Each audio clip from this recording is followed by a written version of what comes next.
The Game of Life and How to Play It by Florence Scovel Shinn. Chapter 9, Perfect Self-Expression, or The Divine Design. No wind can drive my bark astray, nor change the tide of destiny. There is for each man perfect self-expression. There is a place which he is to fill, and no one else can fill, something which he is to do, which no one else can do. It is his destiny.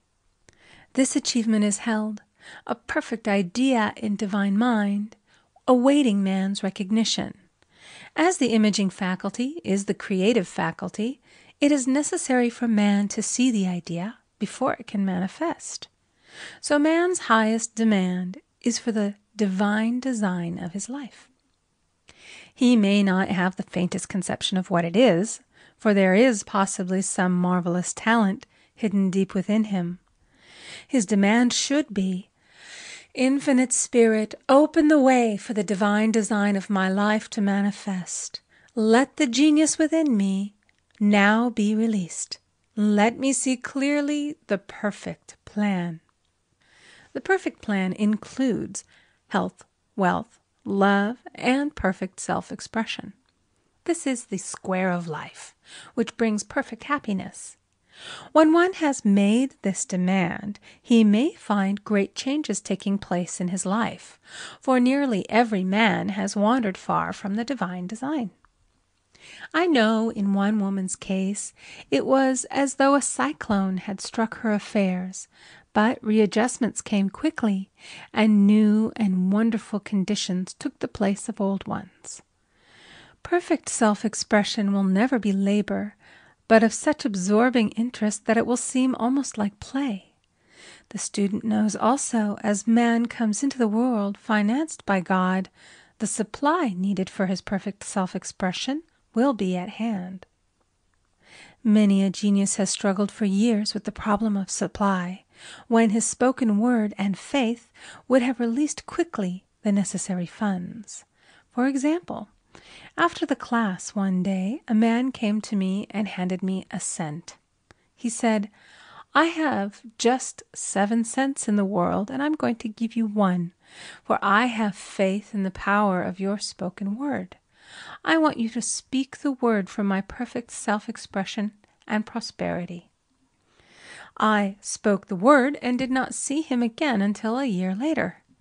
He came in one day, successful and happy, with a roll of yellow bills in a pocket.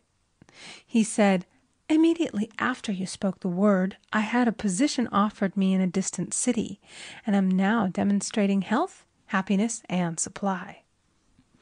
A woman's self-expression may be in becoming a perfect wife, a perfect mother, a perfect homemaker, and not necessarily in having a public career. Demand definite leads, and the way will be made easy and successful. One should not visualize or force a mental picture. When he demands the divine design to come into his conscious mind, he will receive flashes of inspiration and begin to see himself making some great accomplishment. This is the picture or idea he must hold without wavering. The thing man seeks is seeking him. The telephone was seeking Bell. Parents should never force careers and professions upon their children. With a knowledge of spiritual truth, the divine plan could be spoken for early in childhood or prenatally. A prenatal treatment should be, let the God in this child have perfect self-expression. Let the divine design of his mind, body, and affairs be made manifest throughout his life, throughout eternity. God's will be done, not man's. God's pattern, not man's pattern, is the command we find running through all the scriptures, and the Bible is a book dealing with the science of the mind. It is a book telling man how to release his soul or subconscious mind from bondage. The battles described are pictures of man waging war against mortal thoughts. A man's foes shall be they of his own household. Every man is Jehoshaphat, and every man is David, who slays Goliath, mortal thinking, with the little white stone, faith. So man must be careful that he is not the wicked and slothful servant who buried his talent. There is a terrible penalty to be paid for not using one's ability. Often, fear stands between man and his perfect self-expression. Stage fright has hampered many a genius. This may be overcome by the spoken word or treatment. The individual then loses all self-consciousness and feels simply that he is a channel for infinite intelligence to express itself through. He is under direct inspiration, fearless and confident, for he feels that it is the Father within who does the work. A young boy came often to my class with his mother. He asked me to speak the word for his coming examinations at school. I told him to make the statement, "I am one with infinite intelligence. I know everything I should know on this subject."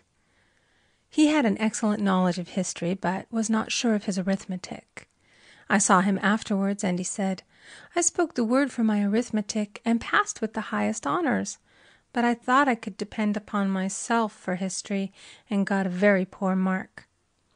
Man often receives a setback when he is too sure of himself, which means he is trusting to his personality and not the Father within. Another of my students gave me an example of this. She took an extended trip abroad one summer, visiting many countries where she was ignorant of the languages. She was calling for guidance and protection every minute, and her affairs went smoothly and miraculously. Her luggage was never delayed nor lost. Accommodations were always ready for her at the best hotels, and she had perfect service wherever she went. She returned to New York. Knowing the language, she felt God was no longer necessary, so looked after her affairs in an ordinary manner. Everything went wrong. Her trunks delayed, amid inharmony and confusion. The student must form the habit of practicing the presence of God every minute. In all thy ways acknowledge him.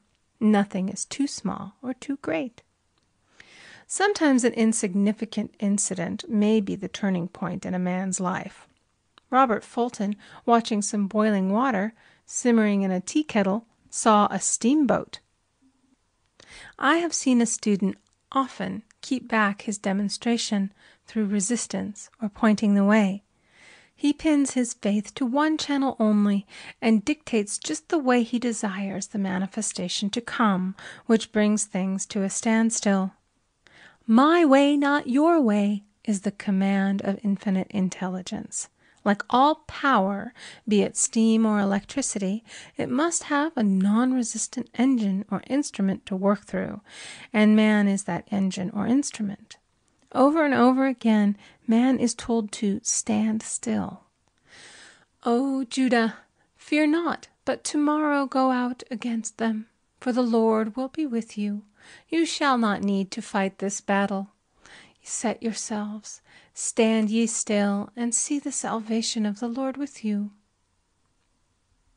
We see this in the incidents of the $2,000 coming to the woman through the landlord when she became non-resistant and undisturbed, and the woman who won the man's love after all suffering had ceased.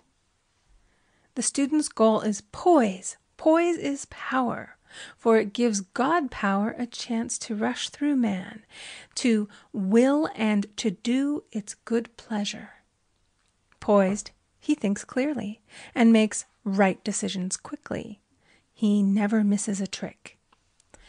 Anger blurs the visions, poisons the blood, is the root of many diseases, and causes wrong decision, leading to failure. It has been named one of the worst sins, as its reaction is so harmful. The student learns that in metaphysics, sin has a much broader meaning than in the old teaching. Whatsoever is not of faith is sin. He finds that fear and worry are deadly sins. They are inverted faith, and through distorted mental pictures bring to pass the thing he fears. His work is to drive out these enemies from the subconscious mind. When man is fearless, he is finished. Maeterlinck says that man is God afraid. So, as we read in the previous chapters, man can only vanquish fear by walking up to the thing he is afraid of. When Jehoshaphat and his army prepared to meet the enemy, singing, "Praise the Lord, for his mercy endureth forever," they found their enemies had destroyed each other, and there was nothing to fight. For example, a woman asked a friend to deliver a message to another friend. The woman feared to give the message, as the reasoning mind said, "Don't get mixed up in this affair. Don't give that message." She was troubled in spirit, for she had given her promise. At last she determined to walk up to the lion and call on the law of divine protection. She met the friend to whom she was to deliver the message. She opened her mouth to speak it when her friend said, "So-and-so has left town." This made it unnecessary to give the message, as the situation depended upon the person being in town. As she was willing to do it, she was not obliged to. As she did not fear, the situation vanished. The student often delays his demonstration through a belief in incompletion. He should make this statement: "In divine mind there is only completion. Therefore my demonstration is completed. My perfect word, my perfect home, my perfect health." Whatever he demands are perfect ideas registered in divine mind and must manifest under grace in a perfect way. He gives thanks he has already received on the invisible and makes active preparation for receiving on the visible. One of my students was in need of a financial demonstration. She came to me and asked why it was not completed. I replied, "Perhaps you are in the habit of leaving things unfinished, and the subconscious has gotten into the habit of not completing. As the without, so the within." She said, "You are right. I often begin things and never finish them. I'll go home and finish something I commenced weeks ago, and I know it will be symbolic of my demonstration." So she sewed assiduously, and the article was soon completed. Shortly thereafter, the money came in a most curious manner. Her husband was paid his salary twice that month. He told the people of their mistake, and they sent word to keep it. When man asks, believing, he must receive, for God creates his own channels. I have been sometimes asked, suppose one has several talents. How is he to know which one to choose? Demand to be shown definitely. Say, "Infinite Spirit, give me a definite lead. Reveal to me my perfect self-expression. Show which talent I am to make use of now." I have known people to suddenly enter a new line of work and be fully equipped with little to no training, so make the statement, "I am fully equipped for the divine plan of my life," and be fearless in grasping opportunities. Some people are cheerful givers, but bad receivers. They refuse gifts through pride or some negative reason, thereby blocking their channels, and invariably find themselves eventually with little or nothing. For example, a woman who had given away a great deal of money had a gift offered her of several $1,000s. She refused to take it, saying she did not need it. Shortly thereafter, her finances were tied up, and she found herself in debt for that amount. Man should receive gracefully the bread returning to him upon the water. Freely ye have given, freely ye shall receive. There is always the perfect balance of giving and receiving, and though man should give without thinking of returns, he violates law if he does not accept the returns which come to him, for all gifts are from God, man being merely the channel. A thought of lack should never be held over the giver. For example, when the man gave me 1 cent, I did not say, "Poor man, He cannot afford to give me that. I saw him rich and prosperous, with his supply pouring in. It was this thought which brought it. If one has been a bad receiver, he must become a good one, and take even a postage stamp if it is given him, and open up his channels for receiving. The Lord loveth a cheerful receiver, as well as a cheerful giver. I have often been asked why one man is born rich and healthy, and another poor and sick. Where there is an effect, there is always a cause. There is no such thing as chance. This question is answered through the law of reincarnation. Man goes through many births and deaths until he knows the truth which sets him free. He is drawn back to the earth plane through unsatisfied desire, to pay his karmic debts or to fulfill his destiny. The man born rich and healthy has had pictures in his subconscious mind, in his past life, of health and riches, and the poor and sick man of disease and poverty. Man manifests, on any plane, the sum total of his subconscious beliefs. However, birth and death are man-made laws, for the wages of sin is death. The Adamic fall in consciousness through the belief in two powers. The real man, spiritual man, is birthless and deathless.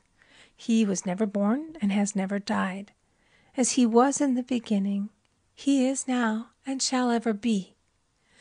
So through the truth, man is set free from the law of karma, sin, and death, and manifests the man made in his image and likeness. Man's freedom comes through fulfilling his destiny, bringing into manifestation the divine design of his life. His Lord will say unto him, "Well done, thou good and faithful servant. Thou hast been faithful over a few things. I will make thee ruler over many things," death itself. "Enter thou into the joy of thy Lord, eternal life." End of Chapter 9. Chapter 10. Denials and Affirmations.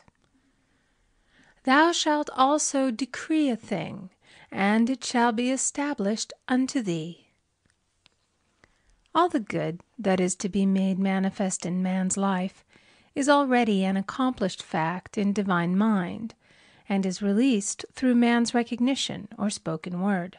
So he must be careful to decree that only the divine idea be made manifest, for often he decrees through his idle words failure or misfortune. It is therefore of the utmost importance to word one's demands correctly, as stated in a previous chapter. If one desires a home, friend, position, or any other good thing, make the demand for the divine selection. For example, Infinite Spirit, open the way for my right home, my right friend, my right position.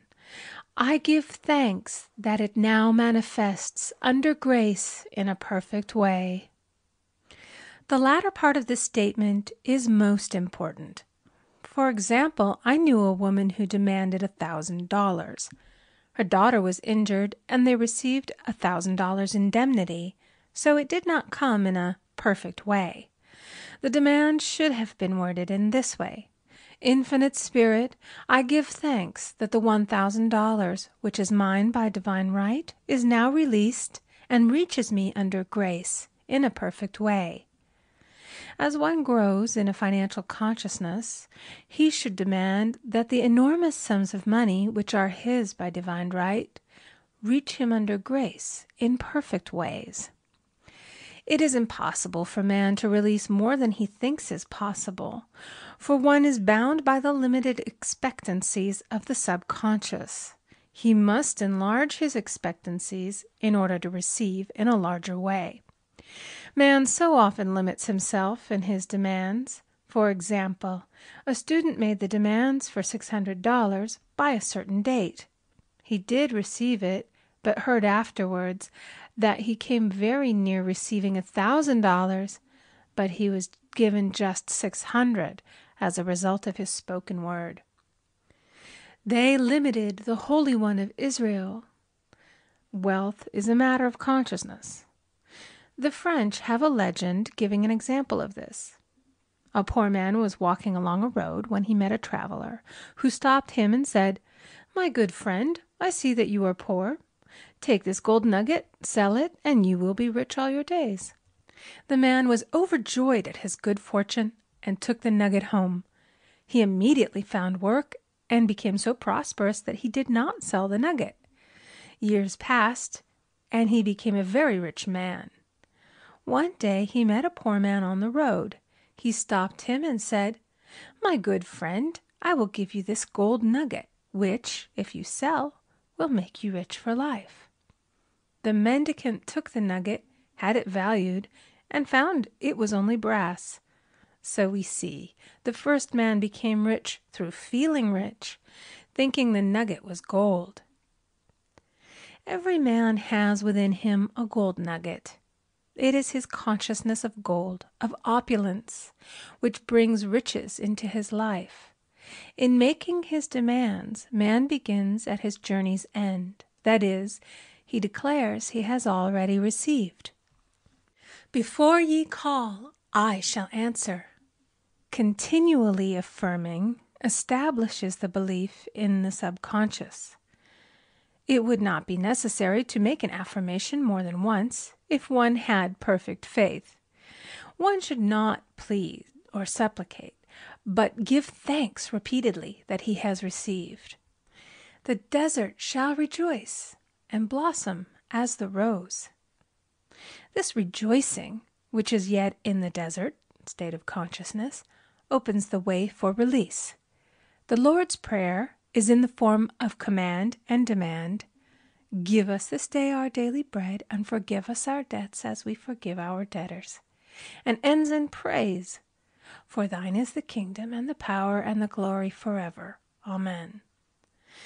Concerning the works of my hands, command ye me."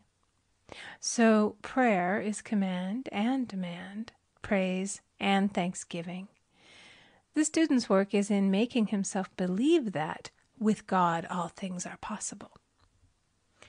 This is easy enough to state in the abstract, but a little more difficult when confronted with a problem. For example, it was necessary for a woman to demonstrate a large sum of money within a stated time. She knew she must do something to get a realization, for realization is manifestation, and she demanded a lead. She was walking through a department store when she saw a very beautiful pink enamel paper cutter. She felt the pull towards it. The thought came, "I haven't a paper cutter good enough to open letters containing large checks." So she bought the paper cutter, which the reasoning mind would have called an extravagance. When she held it in her hand, she had a flash of a picture of herself opening an envelope containing a large check, and within a few weeks she received the money. The pink paper cutter was her bridge of active faith. Many stories are told of the power of the subconscious when directed in faith. For example, a man was spending the night in a farmhouse. The windows of the room had been nailed down, and in the middle of the night he felt suffocated and made his way in the dark to the window. He could not open it, so he smashed the pane with his fist, drew in draughts of fine fresh air, and had a wonderful night's sleep. The next morning he found he had smashed the glass of a bookcase, and the window had remained closed during the whole night. He had supplied himself with oxygen simply by his thought of oxygen. When a student starts out to demonstrate, he should never turn back. "Let not that man who wavers think that he shall receive anything of the Lord." A student once made this wonderful statement: "When I ask the Father for anything, I put my foot down and I say, 'Father, I'll take nothing less than I've asked for, but more.'" So man should never compromise. Having done all, stand. This is sometimes the most difficult time of demonstrating. The temptation comes to give up, to turn back, to compromise. He also serves who only stands and waits. Demonstrations often come at the 11th hour because man then lets go, that is, stops reasoning, and infinite intelligence has a chance to work. Man's dreary desires are answered drearily, and his impatient desires long delayed or violently fulfilled. For example, a woman asked me why it was she was constantly losing or breaking her glasses. We found she often said to herself and others with vexation, "I wish I could get rid of my glasses." So her impatient desire was violently fulfilled.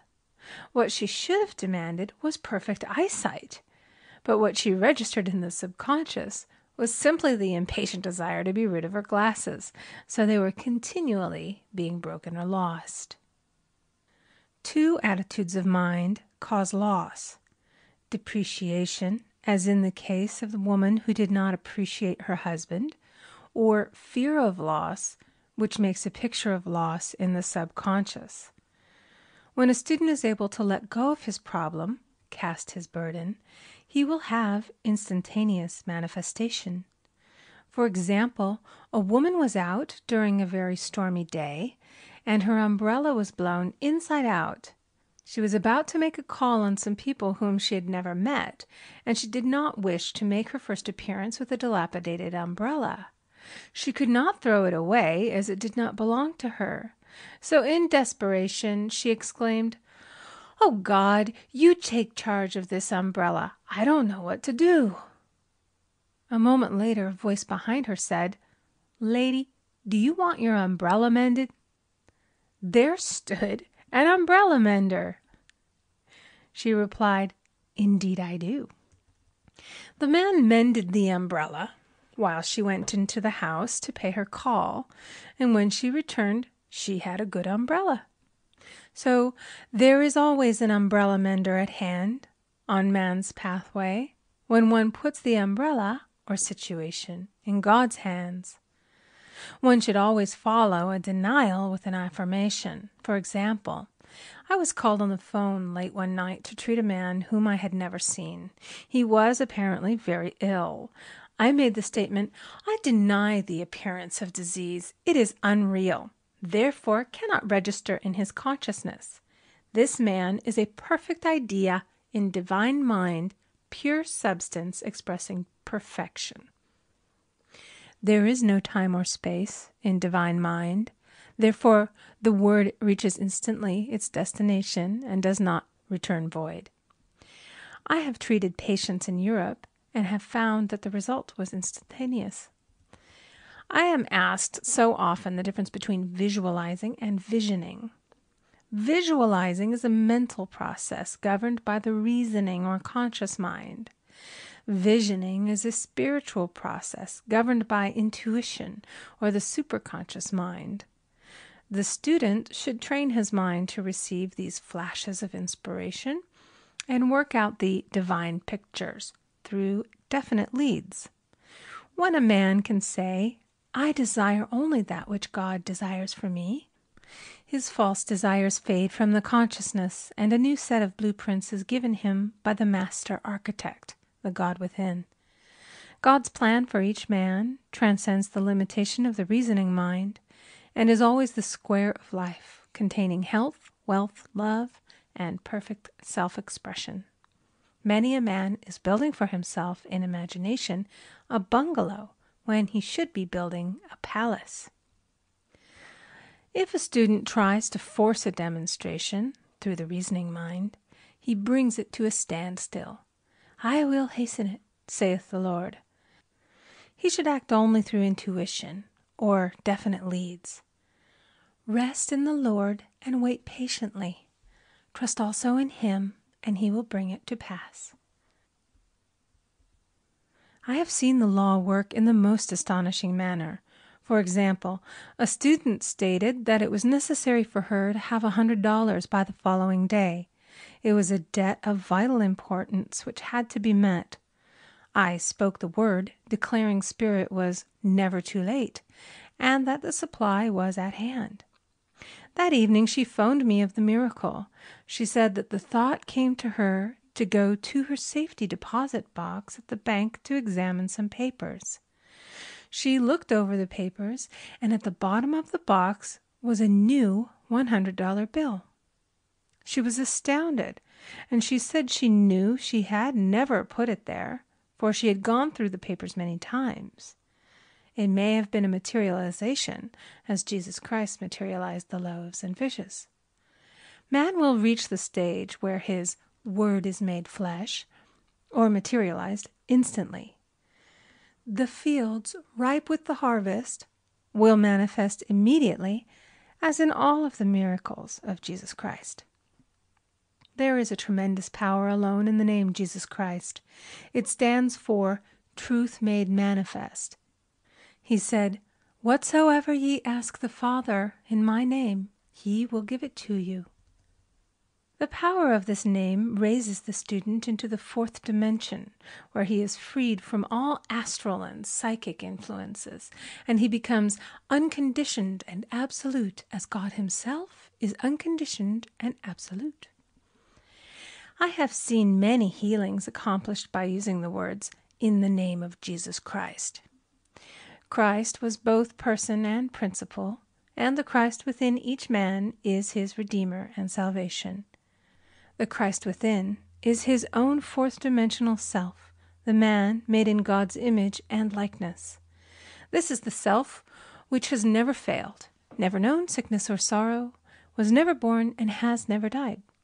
It is the resurrection and the life of each man.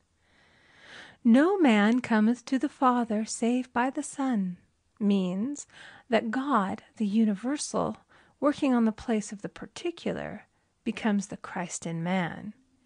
And the Holy Ghost means God in action.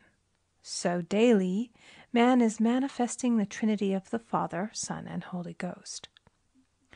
Man should make an art of thinking.